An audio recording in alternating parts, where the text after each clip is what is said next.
Hello there, friends. This is Spencer Michaud, and welcome to your weekly astrology forecast for the week of December 30th through January 5th. Welcome to the astrology of 2020, a brand new decade.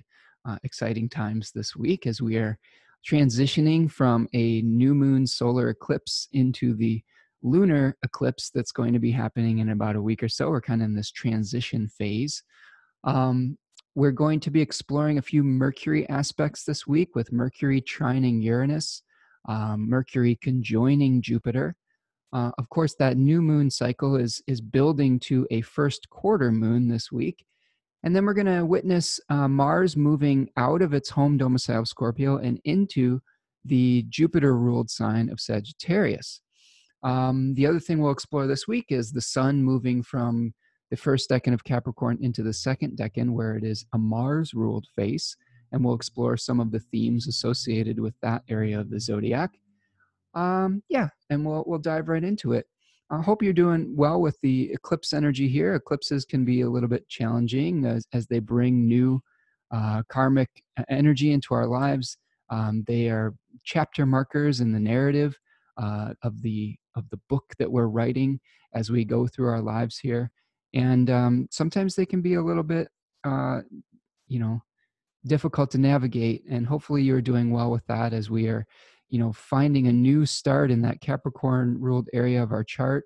Of course, that new moon eclipse was conjoined with Jupiter and also with the south node of the moon. So there's a simultaneous kind of expansion, but also a closing of another cycle as well, with the south node involved.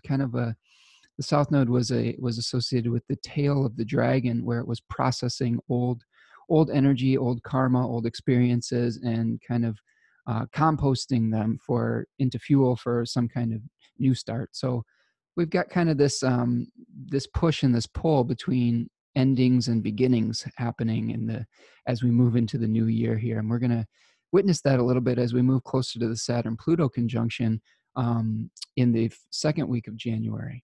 So we'll be building to that. And as I'm recording this today, Jupiter is going through its rebirth with a conjunction with the sun. Jupiter is having its Cazimi moment as we're recording this. So we'll see how it turns out. All right, let's get to the essential dignities for the week. All right, so the sun this week is moving through the first decan of Capricorn and then into the second decan. So it is both peregrine in both decans. It is in the terms of Jupiter from 7 degrees to 14 degrees of Capricorn. And it's not going to move beyond those terms. So we're still in the terms of Jupiter for the first, week of January here. But it's going to be moving from the face or the decan that is ruled by Jupiter in the first phase into the Mars-ruled phase in the second decan of Capricorn. So there will be a shift there of kind of the vibe from a more Jupiterian vibe to a more Mars-ruled feeling. We'll talk about this a little bit, where we're talking about the Three of Pentacles here, where we are experiencing the blueprint, where we are seeing kind of the energy of making plans. This is a great way to think about your New Year's resolutions, right? I think this is the time of year when we start to make a list and we say, we're going to do this, and I'm going to resolve to make a new start and a new beginning. And we're kind of planning out what we want to achieve in the year ahead. And this is echoed in this card of the Three of Pentacles, where you can see three figures kind of discussing their plans for very ornate structures. And this may be about the actions that you are planning on taking, with Mars being the ruler of this face, and how you are going to build the ornate structures or pyramids of your life, as Austin Coppock would like to say in his 36 Faces book. This is also called works or material works. So this is kind of about how you're going to build the structures of your life. And with the sun there, this may be where some of our thoughts and our energy and our identity and our focus is channeled through in this week in particular. So that is something to watch out for.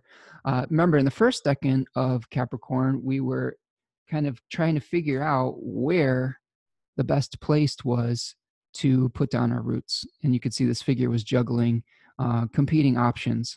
And hopefully in the last week or two, you've kind of decided where you want to build your year ahead and what area of your life you want to expand, what things need to be contracted. Because remember, this is kind of, this year I think is both about expansion and contraction, as it is every year, but it's a theme this year because there's so much Saturnian energy going on, especially with Jupiter in a Saturn ruled sign. To truly expand, you may need to let go of some things. So that is a theme that we're moving forward towards in the year ahead. Okay. Saturn itself is going to be in the third decan of Capricorn, where it has rulership by domicile. It is in the terms of Venus from 14 degrees to 22 degrees, and it is in the face or the decan that is solar ruled, or its ruler is the sun. So while we had the deciding where to put down roots in the first decan, we were creating the plan and the blueprint and starting to build our material structures in the second decan. In the third decan, we are taking responsibility for what we've built and administering our estate, so to speak. So, with Saturn in the third decan of Capricorn, we're kind of, taking responsibility for all of the things that we have created and making sure that everything is running smoothly and functionally. And, this is associated with that solar energy because remember, I've talked about in the past, one of the authors that I've learned from that was a teacher of my teacher, Achyuta Bhavadas, and his teacher, Robert Schmidt. Schmidt was talking about the different planets having certain essential natures. And one of the essential natures of the sun was to command and to command action. So if Mars was to actually take the action, the sun was to give the orders like the king or like the general. So when Saturn is in a solar face, it may appear to be, issuing commands. So this is how I understand face at this point, where it is a mask that the planet is putting on. So it has an appearance potentially of a different planet. So, of course, Saturn wants to create limitations, boundaries, structures, and wants to build structures up. It wants to tear structures down. It is the quality of time, of entropy. It is also, according to Schmidt, the quality of exclusion, whereas the sun is inclusion. So there's a little bit of a push and a pull between excluding something and including something, with Saturn being in that solar decan. So there may be some balancing acts that need to take place with this position of Saturn. All right, Jupiter is in the first decan of Capricorn still, where it is in its fall. That is a place where Jupiter is not super comfortable. It's in the domicile of Saturn, and those two energies are a little bit, different than one another. With Jupiter being the quality of confirmation, of expansion, of abundance, and where Saturn sometimes speaks of lack. It speaks, as I just said, of exclusion, of feeling like the outsider. And it's kind of an uncomfortable place. Like, the resources that Saturn is providing for Jupiter are not necessarily what it's used to when it's in its own home domiciles like Sagittarius or Pisces. And we just experienced that for the last year, where Jupiter was in its own home domicile of Sagittarius, and forward progress and expansion may have felt easy, where now it is going to be subjected to Saturnian whims of hard work, of maybe consolidating, of patience, of building for the long term and building one step at a time. That's something I've talked about in our week aheads here. So this is something that we're going to be, experiencing for most of 2020 as Jupiter moves through Capricorn and then ultimately moves into Aquarius, where it's still in a Saturn-ruled sign. It'll gain a little bit of dignity because it won't be in its fall, but it'll still be kind of playing by Saturn's rules or resources. Okay, so Jupiter is also going to have rulership by face or by decan in this first decan here. So it is still going to be appearing to expand us. So even though we may be really the core of our Jupiter experience right now is consolidation and limitation. It may still appear to be moving us forward in life and creating abundance and things like that. I've been telling the story of, uh, you know, looking through my budget and finding some bloat, and by getting rid of bills that weren't necessary anymore, or services that weren't necessary, that has in turn, I've been able to save some money, which can have the appearance of creating abundance or expansion. So that's another way to think about this. um, Mercury is the bound lord of Jupiter right now, from 0 to 7 degrees, and it will be moving. Jupiter will be moving into its own bound, or its own, on its own terms, from 7 to 14 degrees this week. So that's another interesting thing, where Jupiter will gain a little bit of dignity and be able to play by its own rules, so to speak, even though it's being provided for by Saturn. Yeah, dignity is a really interesting exploration. I think that each of the dignities plays just a slightly different role. Remember, we have, resources being provided by the domicile ruler. We have the rules being provided by the bound lord, or the term ruler. We have kind of communal support by the triplicity ruler of a sign, or luck or wind in the sails. And the face ruler is sort of an appearance that the planet is going to take on. So um, yeah, I'm curious to hear your experience of these planets and all the different roles that they're taking on. One of the maybe things I might do for the new year is maybe exploring each of these planets in a particular set of degrees and all the different dignities that they have. And we could expand on that further and maybe look for examples and charts and whatnot. All right. Venus is moving through the second decan of Aquarius this week, where it has rulership by bound. It's in its own terms from 7 to 13 degrees. And then it will move out of its own terms and into the terms of Jupiter from 13 to 20 degrees. So Venus has a little bit of dignity in the beginning of the week, but then it will lose its dignity towards the end of the week. Mars is moving through the third decan of Scorpio, where it has domicile, triplicity rulership by the nighttime, and is moving through the terms of Saturn from 24 to 30 degrees.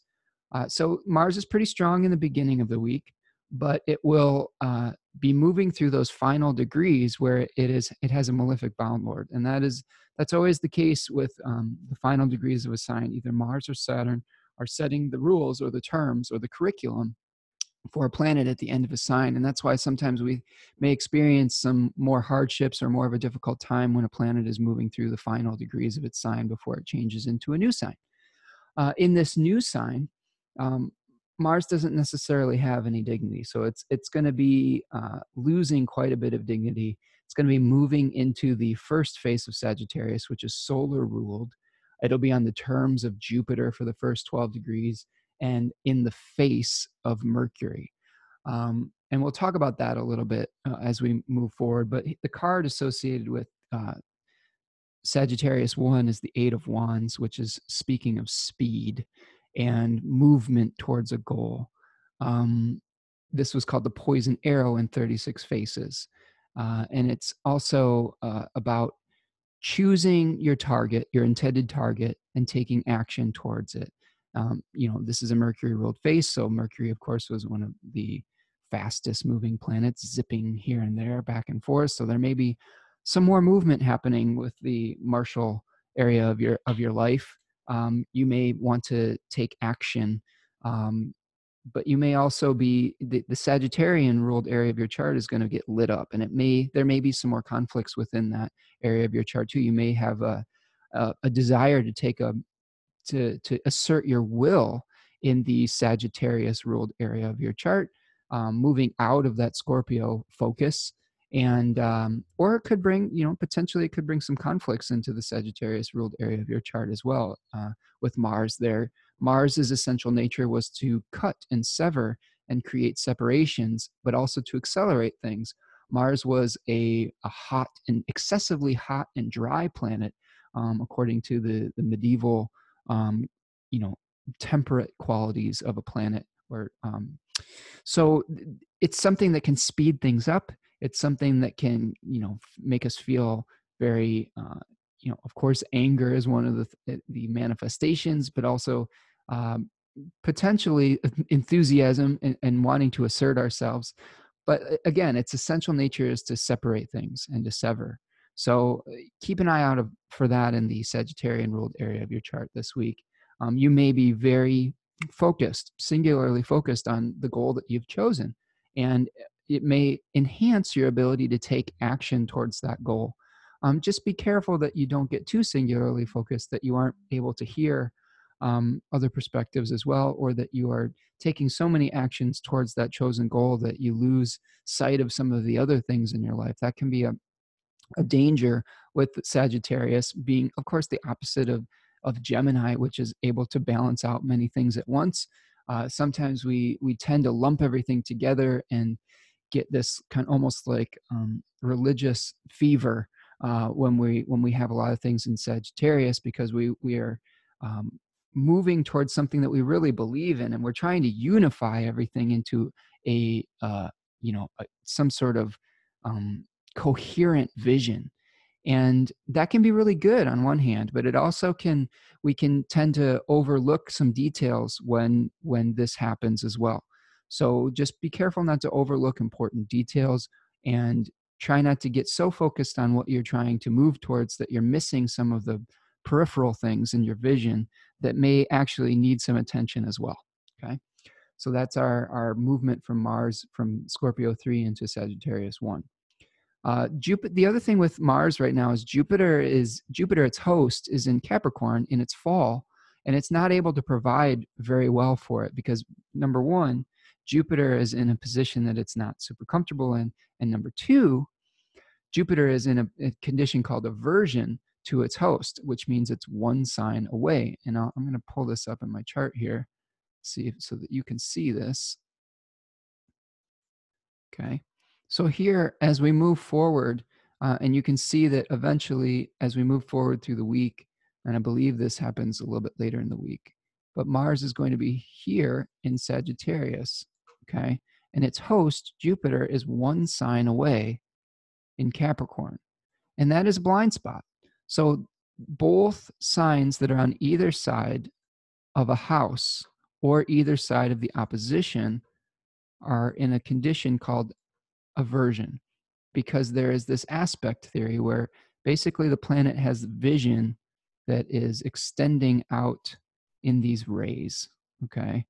And it has a vision towards the square, it has a vision towards the trine, and a vision towards the sextile.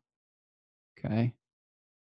But it does not have vision on either side, and apparently on either side of the opposition. Okay. And that's called aversion. And generally, when a planet is in aversion to its host, it's kind of like planet is hanging out at somebody else's house, but the host doesn't know that they're there, and it's impossible for them to give them access to like the fridge, or to tell them where everything is, or to give them the code to the garage door or whatever if they don't even know that they're there. So there may be some challenges with our forward moving actions because Mars is not going to be in a relationship with its host where it can provide what it needs. So just watch out for some Mars issues in the coming weeks ahead as Mars moves through Sagittarius, because like I said, it's not going to be in the best shape. It's losing some of that dignity. So I would say also that you have a couple days though. Okay. Let's see. I believe Mars doesn't move into Sagittarius until Friday of this week. So get while the getting's good. If there's actions that you need to take while Mars is still in Scorpio, they will be much more supported. Your forward movement will be much more supported while Mars is in Scorpio. You'll be able to sustain your willpower a lot easier. So just kind of get while the getting's good before maybe you lose some steam when it moves into Sagittarius. All right, good. So Mercury is now in the sign of Capricorn, and it is in its own terms from 0 to 7 degrees. So it has a little bit of dignity. It is able to play by its own rules. And it's, the terms of Mercury are swift movement, communication, being able to do commerce, being very skilled, using the skills that you've learned to move forward in life. It is the messenger, I believe. I was talking to someone, I don't remember exactly who at this point, but they were talking about Mercury is actually spends the most time closest to each planet, and that was kind of neat. Like it's kind of, you know, literally in the sky, kind of moving between these planets, or appears to, and you know, bringing messages from one planet to another. So those are the types of things that are going to be actions that are going to be supported while Mercury is in its own terms. Towards the end, excuse me, towards the end of the week, Mercury is going to be moving into the terms of Jupiter from 7 to 14 degrees. So the energy will shift a little bit. It will have to play by Jupiter's rules, which is about finding a cohesive whole instead of splitting things into categories or to details or destabilizing something. Jupiter wants things to stabilize. So you know that's kind of another Schmidt type of thing. All right, the moon is going to be moving through Aquarius on Monday, where it is. It has rulership by face in the third decan. It is then moving into the sign of Pisces, where the only dignity that I can see is it is a cooperating triplicity ruler. And then it's peregrine in the sign of Aries. And then towards the very, very end of the week, it will move into Taurus, where it has exaltation and triplicity rulership in the evening, because the moon is the nocturnal triplicity ruler of the earth signs.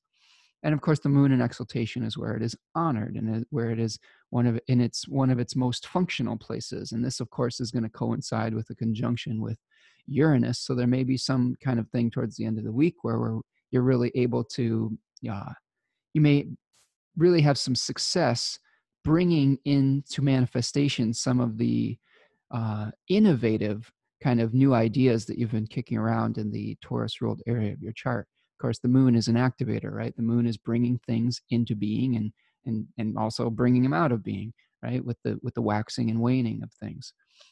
This week in particular, we have a waxing moon. So energy is building. The moon is increasing in light. So this is a time to really kind of build things and to put things into action, rather than reflecting or letting go. So we're going to be seeing a buildup. Now, remember, I said, though, at the new moon solar eclipse, we are balancing out our expansive qualities with a greater cycle of letting go with that south node here. You can see that the sun, like on Monday here, is going to be conjoining the south node exactly. And this may feel, as we move into our weekly forecast here, this may feel a little bit like we may lose some steam with our ability to command or to assert authority in our life. Anytime a planet is conjoining the south node, that may be sort of like a power outage or the tide going out. There's a really good book that my teacher, Achyuta Bhavadas, recommends by Judith Hill, which I believe is just called The Nodes. And she has some really great material in there about how to think about the nodes from an Eastern and from a Western perspective. And she balances those things out very well. And a lot of the themes in her book talk about anytime a planet is conjoining the nodes, either the tide is coming in or the tide is going out. And that coincides with the head of the dragon, where it is, consuming things, and the tail, where it's expelling things, right? So this time the sun's going to be conjoining the tail of the dragon, and we may be getting rid of some things associated with the sun.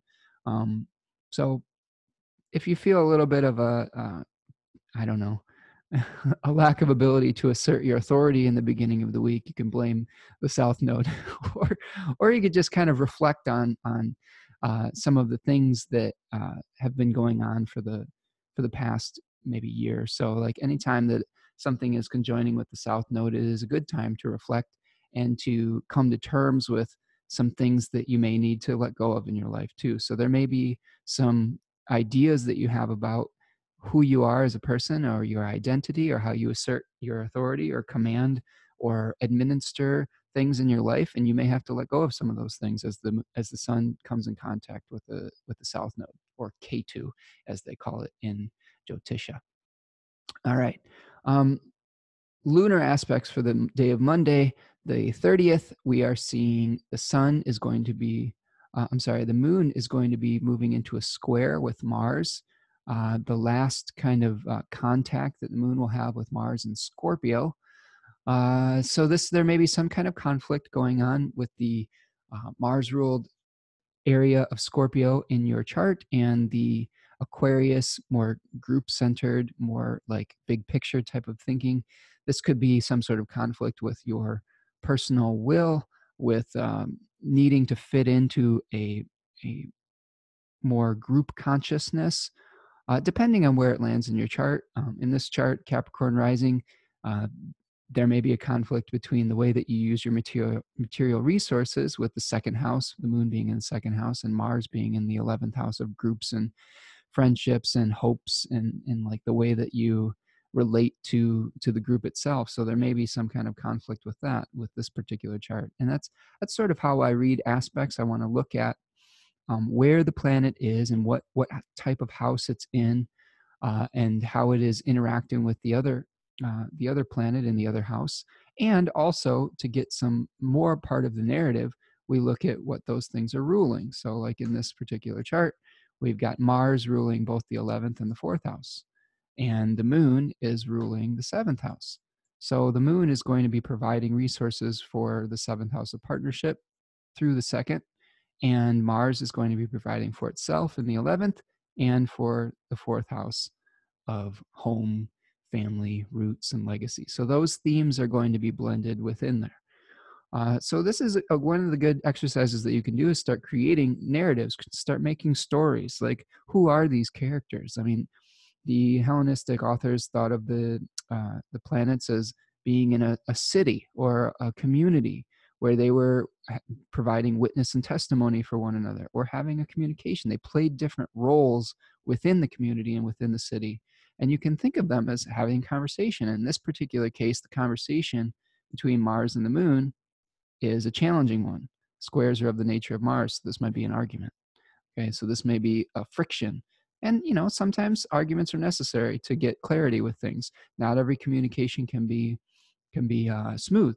Sometimes we have to bring up difficult topics to move forward in our life. So that's what we may be experiencing at 5:24 a.m. on Monday the 30th. At 10:41 a.m., the moon's going to move into Pisces, and we are experiencing the crescent phase of the moon cycle. You can see that it's going to be at least 45 degrees away, or moving towards 45 degrees away in the eightfold cycle. This is the beginning of the moon cycle, where we're going to be experiencing a desire or a need to mobilize resources. We got the new assignment, we got the new impulses, new energetic impulses at the new moon, and big ones at the new moon eclipse and at the Jupiter Cazimi moment. And now we're trying to really figure out how all the pieces fit together. And we're trying to move past the inertia that we experience from, maybe being entrenched in our old patterns, and think about how we are going to manifest this new cycle. So this is all about kind of, how do you get yourself up off the couch, or up off of the new, or out of the old habit, and start enacting the new habit or the new patterns? And what do you need to bring them into manifestation? So that's kind of a crescent phase kind of exploration. The moon is going to be making a sextile from Pisces to Mercury at 2 degrees of Capricorn. There, you can see that Mercury and the moon are going to be making this nice sextile once the moon moves into Pisces. So the rest of our day here on Monday should be somewhat smooth sailing after that first square very early in the morning.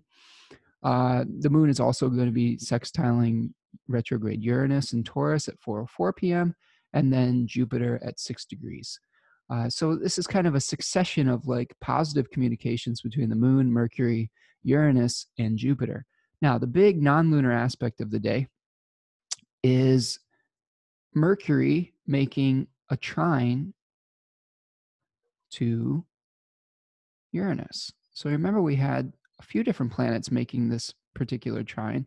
First, we had Jupiter making the trine with Uranus. Then we had the Sun taking its turn last week. And now Mercury takes its turn.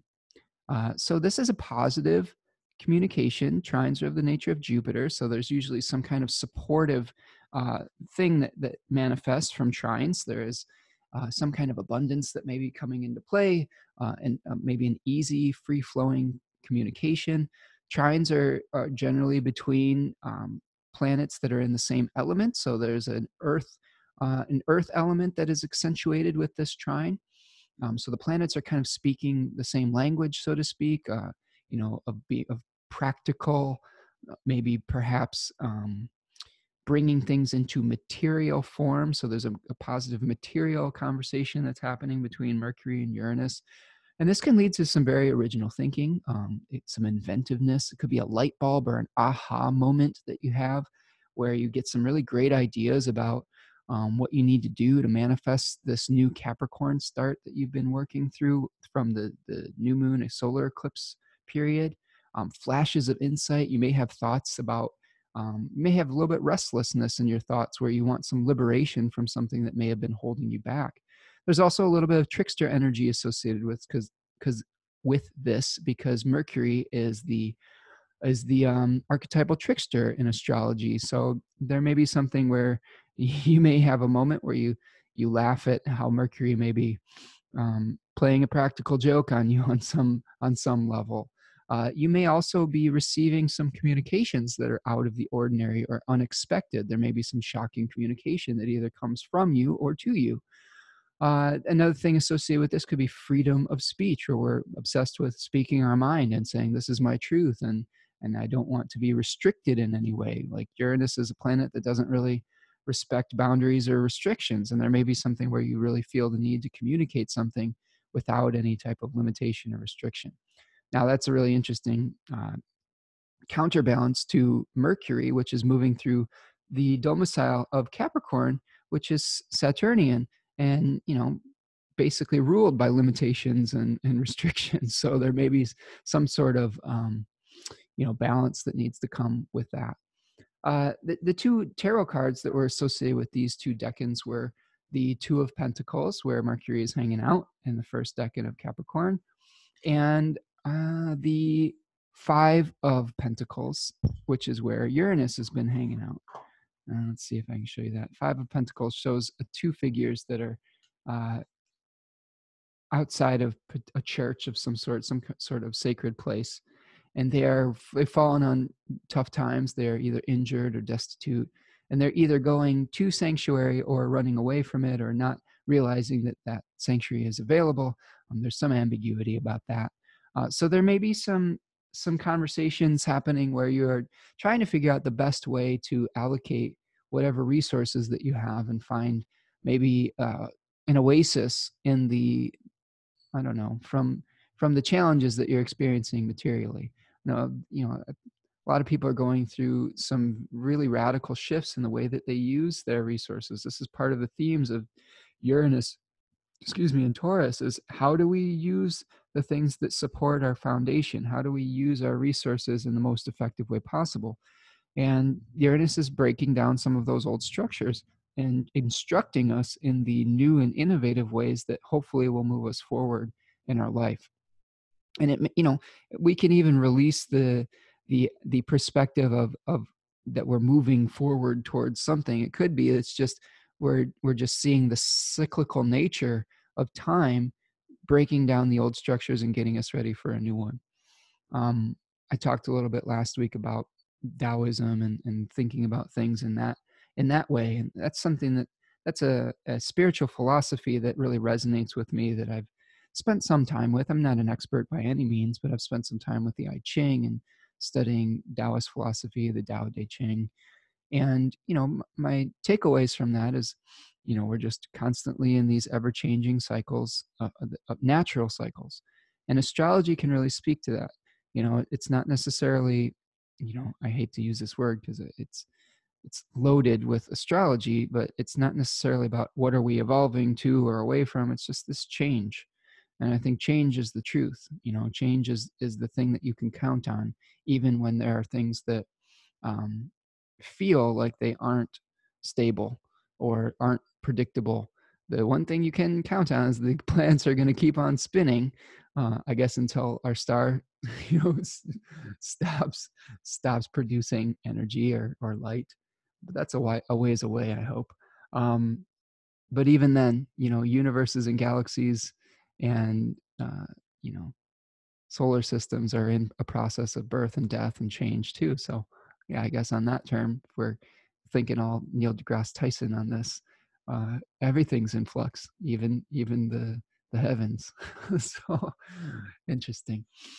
Okay, so this may be, like I said, this is one of the big aspects of the week, this Mercury trine Uranus, and hopefully you can find ways to use that energy productively, or to just observe it in a way that brings you some insight. Okay, on Tuesday, Tuesday,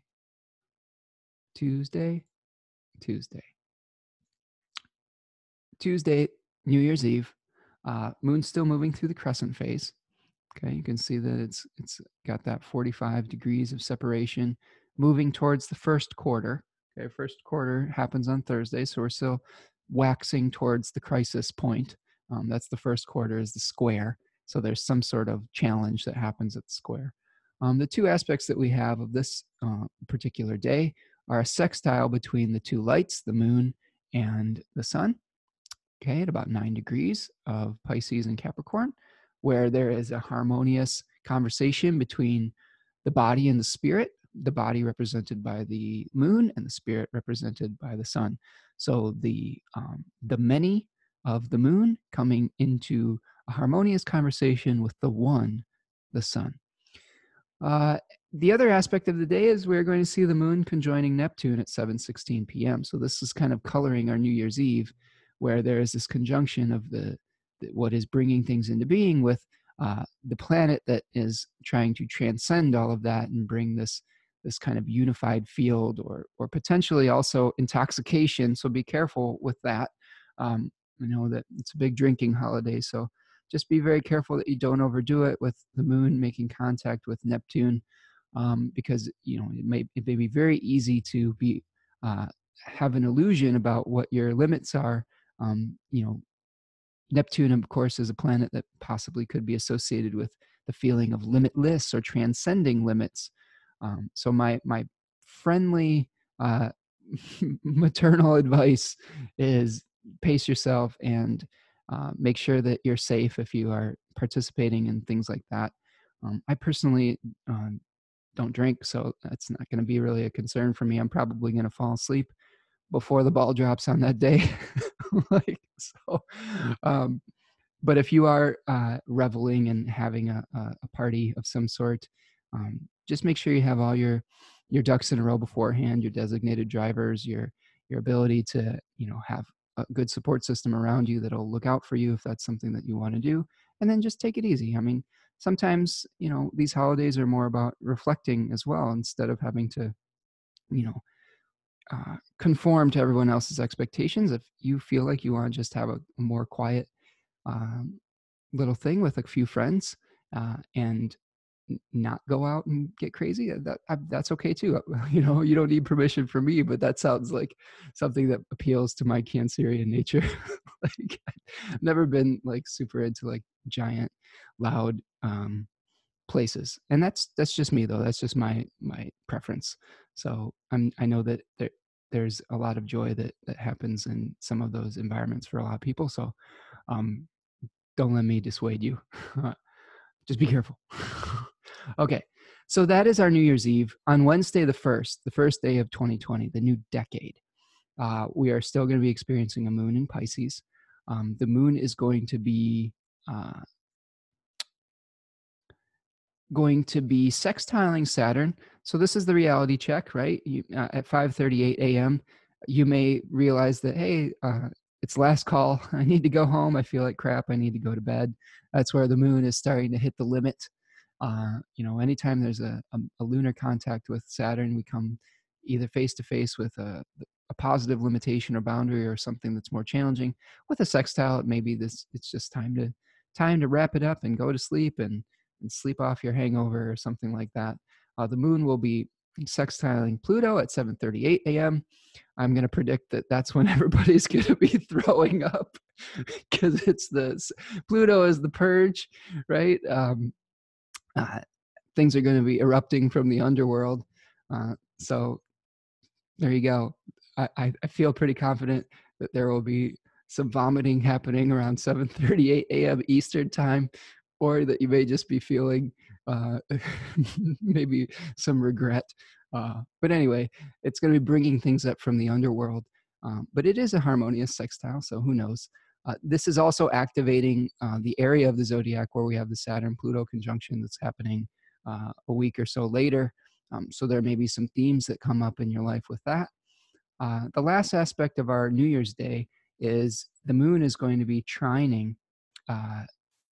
Mars in Scorpio at 29 degrees. So this is another, I said that Monday was the last lunar aspect, the square, but I was wrong about that. This is actually the last lunar aspect where 29 degrees of Pisces is going to be activating a positive communication with 29 degrees Scorpio. So potentially there is some kind of watery, intuitive, emotional sort of thing that happens towards the end of Wednesday, where you may be getting in touch with your feelings or your ability to take action in your life. And there's one last little positive boost before Mars loses dignity and moves into the sign of Sagittarius. So get while the getting's good. And if you abstained, or if you were practice moderation the night before, you may be in position to take advantage of that in the evening hours of Wednesday 1st. So there's maybe some motivation to take it easy on New Year's Eve, as you've got an opportunity to take some really nice positive actions in the evening of New Year's Day. Okay, moving on to Thursday. Changing my notes over here. All right, on Thursday, January 2nd, the moon will be moving into the sign of Aries. And we are going to be moving from the crescent phase, which is associated with a sextile energy, okay, and moving towards the first quarter, which is associated with a square. So this is a little bit different vibe. You can see now the moon's moved into Aries on January 2nd. And that is, this day may be challenging. This is a day with many squares. We're going to see the moon making a square to Jupiter, a square to Mercury, and then a square to the sun. So, and not necessarily in that order. I believe, well, maybe so. Let me look here, make sure. Mercury moves kind of fast. So let's go through our day and see what the order of our day may look like. Okay, so here is the moon at about 7 degrees. Okay, there we go. So first, the moon is going to square Jupiter, and then it's going to square Mercury, and then the sun. Now, the other aspect of this day is that Mercury is going to be conjoining Jupiter at 11:33 a.m. That's actually the first aspect of the day. And it is going to be simultaneously happening with this square to the moon. So generally, Mercury-Jupiter conjunctions, or Mercury-Jupiter aspects in general, can coincide with a combination of potentially exaggerated speech or communication. We may tend to promise more than we can deliver. That's one thing to look out for with that. We may be feeling very optimistic. We may be communicating our optimism or our plan to folks. That can also lead to over-optimism or arrogance, especially with Jupiter being in its fall. So Jupiter is not in the greatest shape. It could lead to a little bit of hubris, where we get a little bit too overconfident and we get knocked down a peg. And that knocking down a peg may happen with the moon in Aries. We are discussing some of the details within a larger plan when we have Mercury and Jupiter combining forces. We may be a little bit grandiose in our thinking. We could get a little self-righteous with things. So those are the things we're balancing out. The two cards that are associated with this kind of aspect, we of course are looking at the Mercury-Jupiter conjunction happening in the first decan of Capricorn, where we're still weighing the possibility of where to put down roots. And I want you to take a look at the Gemini and Virgo areas of your life in this particular chart, which is a Taurus chart, Taurus ascendant. We have Mercury providing for the 5th house of Virgo and for the 2nd house of Gemini. And Jupiter is going to be providing for the 8th house of Sagittarius and the 11th house of Pisces. So there, in this particular Taurus ruled chart, we are going to see the themes of how you support yourself, how you share resources with other people, your personal ways that you take pleasure in your own children, and with the group consciousness, all becoming a blended theme here, where these things are going to be related. These are going to be parts of the narrative. And it's going to be filtered through this 9th house of Capricorn. Okay, so there may be something where someone is taking a trip or a journey or starting a new educational endeavor. The 9th house being associated with gurus. It is the joy of the sun, where we're getting in touch with divinity and meaning and purpose and the meaning behind the action that we take in the 10th house, right? It's connected with the 10th house by angular triad. So something that happens through the 9th house in this chart is going to have themes that are expanding out in this like web-like fashion, okay? And this is how you read a natal chart, is you kind of see how all these themes are starting to fit together, okay? And this could be very different for every person, depending on the aspects it's making in your own chart. But what I failed to say so far is that there will be some sort of square with this 9th house of beliefs with the 12th house of secret enemies or self-undoing or self-doubt. Maybe there is, maybe you're trying to learn something new, Taurus rising, and you secretly doubt that you're capable of doing it. This is the house of the bad spirit, or the kind of almost like the voices that are leading us off of our PowerPoint of the 1st house. Remember, this is a cadent house that was connected with the angular triad associated with the 1st house, which is our sense of self, our sense of, of our body, of our personality and who we are as a person. And this is what's kind of undermining that.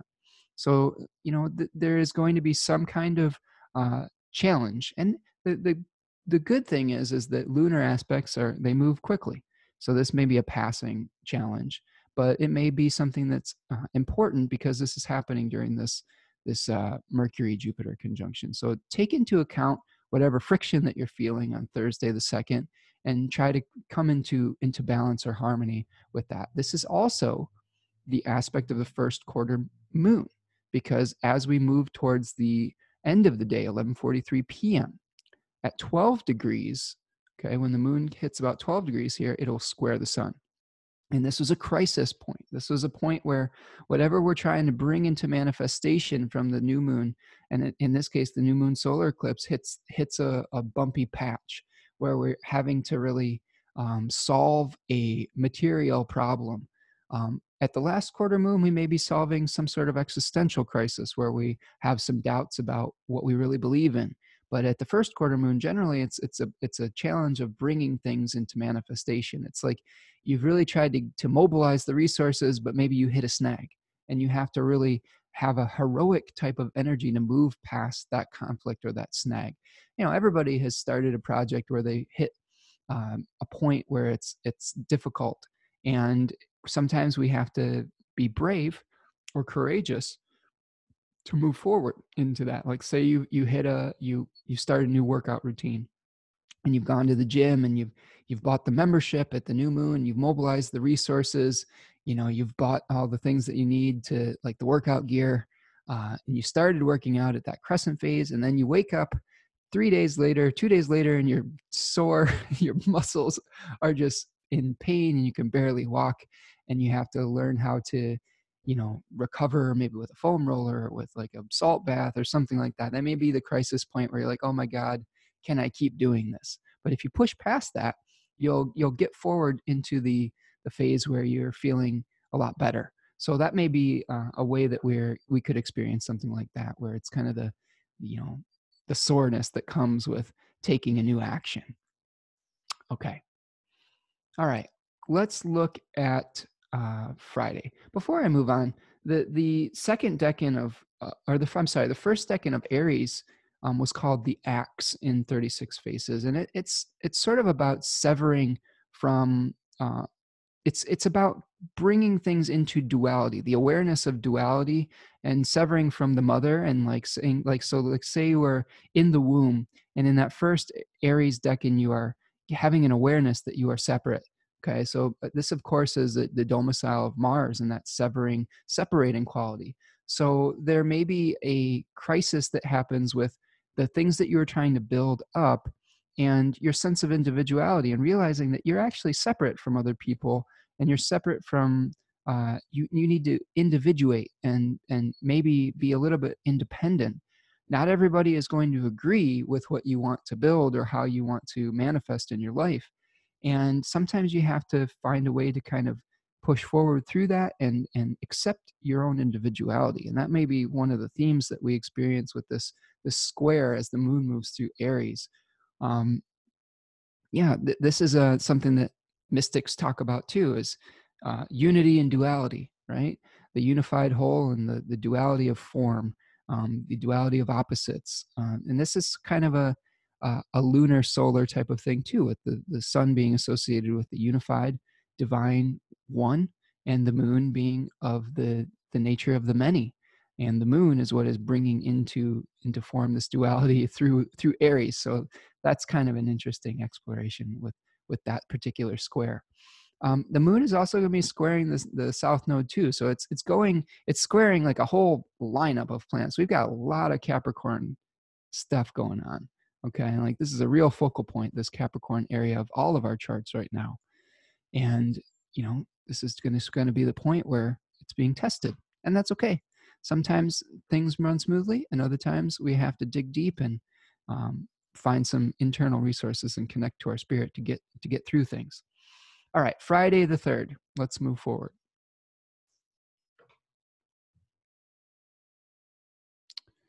On Friday the 3rd, here we have Mars moving into that first decan of Sagittarius. Okay. Moon's still in the first quarter phase. It is still waxing towards the full moon, and in Aries, but now it is, Mars is going to be, Mars, the moon's host, is moving into a new sign, right? So there may be a shift from Thursday to Friday. There may be a little bit of a different vibe as we move from an aversion from the moon and its host to a trine. Okay. So maybe you have overcome the the challenge, so to speak, around that time, and you're ready to move towards your chosen goal. We talked at the beginning of the video about the Eight of Wands and swiftness and speed. I think it's important that you seize opportunities with this Mars, but be careful because you may not be completely aware of where you're going. I think that the first decan of Sagittarius, from my understanding, it's about choosing a goal. And if it's like an arrow, and if you have the arrow, if you know where you're going, it's much easier for you to take the right actions to hit the intended target. If you don't know where you're going and you don't have a chosen goal, from what I've understood and the way that Austin Coppock describes it, you become prey to the goals and the intentions of others, and that can feel like a burden. And this may be a moment where we don't exactly know where we're going, because Jupiter isn't really providing guidance as well as it could be, because it's in its fall and it's in aversion. So that is a real danger, is getting sucked into the goals of others with this Mars. So I would be very careful about that, and really start to think about, what do you really want, and what is your goal?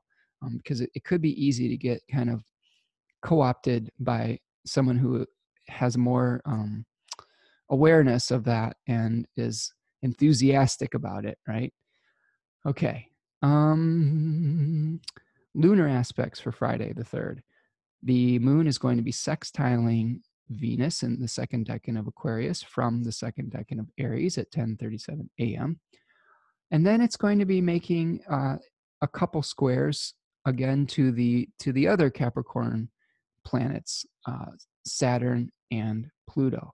And again, this is very close to that Saturn-Pluto conjunction. So some of the themes of the Saturn-Pluto conjunction could be ignited by this lunar square from Aries.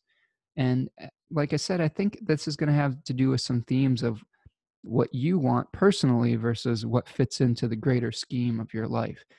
So I would say that this is a very good week to get in touch with your individuality and see how that is going to fit in with the larger structures that you share with other people. And compromise, I guess, would be the key. Figure out how you can compromise on the maybe the big things or the little things. I don't know. Like sometimes you have to differentiate between what is worth fighting over and what is worth compromising, what is worth standing your ground over.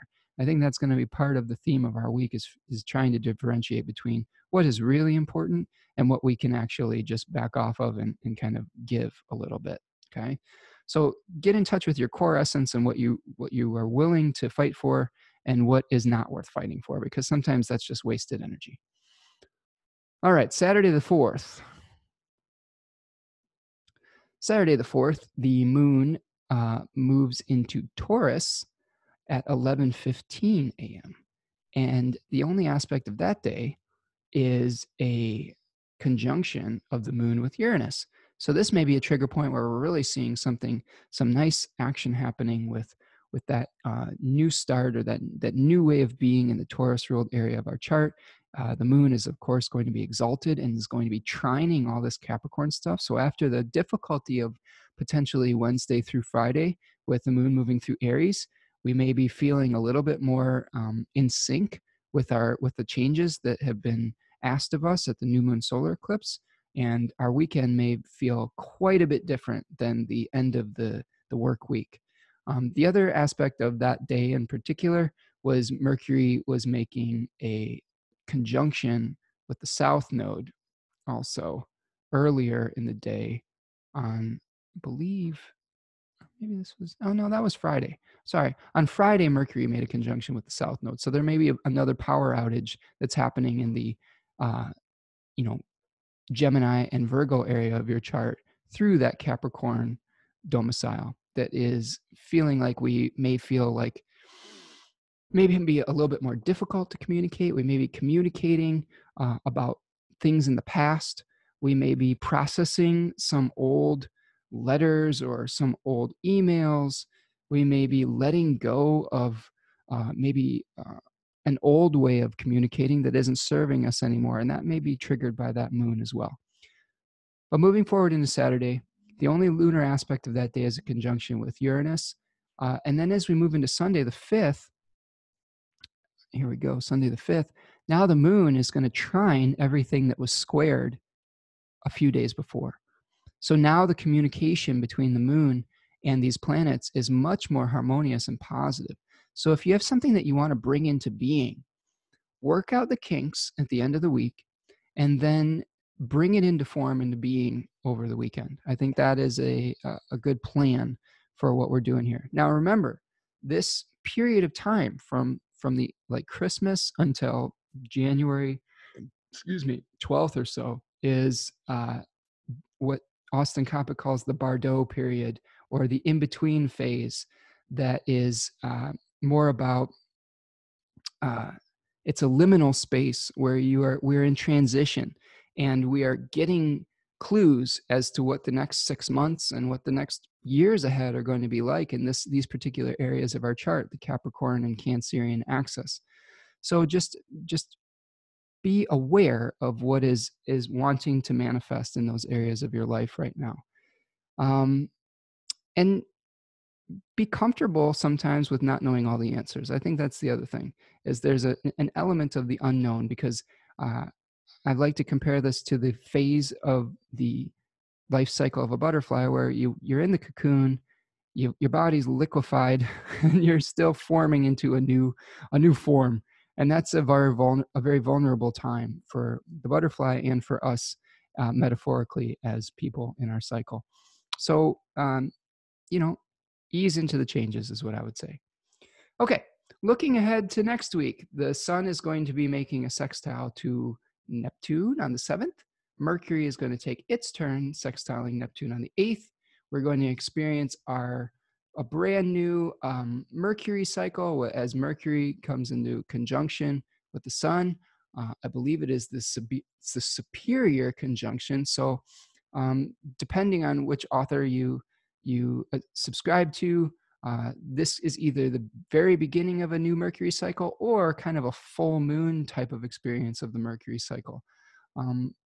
From what I understand of Demetra George's way of thinking about it, this is sort of a full moon type of Mercury, because she likes to begin the Mercury solar cycle at the inferior conjunction when it is coming retrograde. Okay, so this may be the fruition of what happened at the last Mercury cazimi moment, and I don't know the exact dates of that, but look back a few months and you'll see when Mercury was conjoined the sun, and see what was going on then, and you can kind of think about that. But we'll talk about that next week. We'll be more specific next week. That's on the 10th. Oh boy. And then Uranus is going to be stationing direct on the 11th, so there should be some movement in the Taurus area of your chart. And then we have Mercury conjoining both Saturn and Pluto as they conjoin each other. The big Saturn-Pluto conjunction we've been talking about forever. So there's some big watershed moments coming up in the weeks ahead. And also, I didn't even write this down, but there is a lunar eclipse happening also. Full moon lunar eclipse. So this week, just catch your breath, build what needs to be built, and get ready for the flowering in the second week of January, because there's probably going to be some pretty important revealings that happen around that time. So I hope that you all are doing well. I hope that this was helpful for you today. Again, if you like these videos, make sure that you hit the subscribe button and share it with your friends. If you want to support future weekly forecasts, there is a Venmo link there, or a PayPal Me account if you want to leave a donation. There is a Patreon account that is going to be coming in the weeks or months ahead when I figure out what the best offerings are. And if you have suggestions, I've had a lot of great suggestions on things that you would enjoy as part of a subscription service or as bonuses. Please leave them in the comments below. We've got a Q&A type of thing that's been suggested. We have monthly horoscopes. Those are all really great ideas. So if there's other things that you'd like to see, thinking about maybe doing some tutoring as part of that, if you want to learn more about astrology in a one-on-one session, that could be part of it as well. So yeah, that's what I've got for today. I hope that you all are doing well, and I will see you the next time. Take care, everyone.